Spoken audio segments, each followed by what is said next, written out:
안녕하세요. 이번 책은 한 10년 전 우리나라의 피로사의라는 책으로 성과사의를 비판했던 한병철 씨의 고통 없는 사회인데요. 네, 구독자분의 요청으로 선택하게 되었습니다. 올해 3월에 김영사에서 나온 이재영 씨의 번역서입니다. 한병철 씨는 제독 작가로 독일어로 책을 쓰셔서 한국에 소개되는 책들은 번역본이죠. 저는 개인적으로 아름다움의 구원을 제일 좋아하지만 오늘은 최근 나온 고통 없는 사회를 통해 왜 우리는 삶에서 고통을 추방하는가 라는 부제이자 동일한 질문을 함께 생각해 보겠습니다. 우리가 고통을 웰컴하기는 쉽지 않죠. 그러나 저자는 각각의 사회를 이해하는 열쇠가 담겨있는 고통은 암호와 같아서 우리가 고통과 어떤 관계를 맺고 있는가가 우리가 살고 있는 사회를 보여준다고 해요. 고통을 감수할 용기가 없는 사회는 일치와 동의에 대한 압박이 커서 고통스러운 대결이나 불화는 막연한 중도로서 진통제 역할을 할 뿐이라는 거예요. 저 역시 심리학 중에 긍정심리학은 삶의 고통마저 성과 논리로 풀어가서 트라우마를 서둘러 성장을 위한 촉매로까지 사용하려는 경향에 불편했던 기억이 있습니다. 지난번 책에서 나 자신을 취약하게 해서 정화되었던 경험은 언제였는지를 여쭤봤던 것 같은데요. 한병철 씨 역시 고통이 우리를 정화하는 카타르시스의 가능성을 이야기합니다.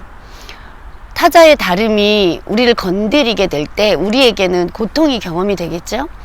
그런데 이 고통을 거부하는 삶은 살아있는 삶이 아닌 사물화된 삶이래요. 그렇다면 이제 고통이 조금은 덜 공포스러우신가요? 자, 고통을 조금 더 사회의 지배 형태 안에서 살펴보도록 하겠습니다. 전 근대 사회는 고문이라는 잔혹한 지배 형태가 고통과 아주 밀접한 관계를 맺고 있죠. 고문이라는 수단이 규율사회로 넘어가면서 푸코가 감시와 처벌에서 이야기한 것처럼 군대, 학교, 기관, 공장 같은 폐쇄된 규율 공간으로 옮겨갔습니다. 오늘날의 성과사회는 좀 더 다른데요. 규율사회의 지시, 금지, 처벌 같은 부정성이 오늘날 성과사회에서는 동기부여, 최적화, 자아실현 같은 긍정성에 의해 밀려났습니다. 이제 고통은 권력이나 지배의 영향력에서 완전히 벗어나서 의학적인 문제가 되었죠.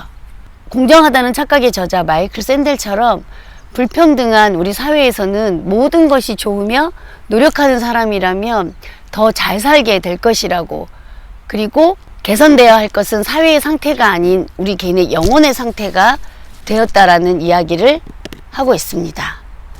행복이 이렇게 사적인 문제가 되면 고통 또한 개인적 실패의 결과로 해석되어서 혁명이 일어나는 것이 아니라 개인이 우울하게 되는 거죠. 아도르노 역시 주체가 자신의 가장 주관적인 것으로 경험하는 것은 객관적으로 이미 매개되어 있다고 합니다. 네, 책의 내용을 조금만 더 보면 재택근무지인 홈오피스는 팬데믹 시대의 강제 수용소라는 표현이 되게 당황스러웠는데요. 저자는 거리두기를 해야 하는 건강 이데올로기와 자기 착취의 역설적인 자유 때문이라는 설명에 설득이 되었습니다. 격리는 머무름의 장소가 아닌 거죠. 이런 팬데믹 시대에는 죽음이 삶에서 이야기를 밀어내고 죽음이 지배하며 생존하게 만들어 좋은 삶을 사는 염려를 하지 못하게 되었다는 슬픈 이야기도 나옵니다. 이에 대해 발터 베냐민은 병을 충분히 이야기의 흐름에 실어서 강의 하구에 다다를 때까지 흐르게 하면 병을 치유할 수 있지 않을까라며 저에게 묻고 있습니다. 고통을 이야기의 흐름을 막는 두구로 봐요. 그런데 그 고통의 흐름을 막는 두개 그치는 게 아니라 좀 더 나아가서 고통 자체가 이야기의 강물을 불어나게 해서 강물이 고통을 휩쓸어가게 만든다는 거죠. 고통이 비로소 이야기를 흐르도록 만든다는 거예요. 예를 들어 아픈 아이를 쓰다듬는 엄마의 손은 이야기가 흘러갈 강바닥을 만들어준다는 비유가 참 적절한 것 같습니다. 손이 도움을 주는 과정에서 새로운 느낌이 고통을 밀어내기 때문에 치유하는 돌봄은 어루만짐과 말 걸기를 경험하게 되는데 어루만짐과 말 걸기가 있는 공동체가 많아졌으면 좋겠습니다.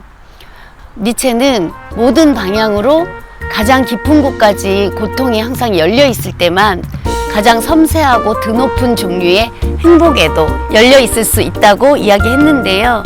자, 마무리하면서 드리는 질문입니다.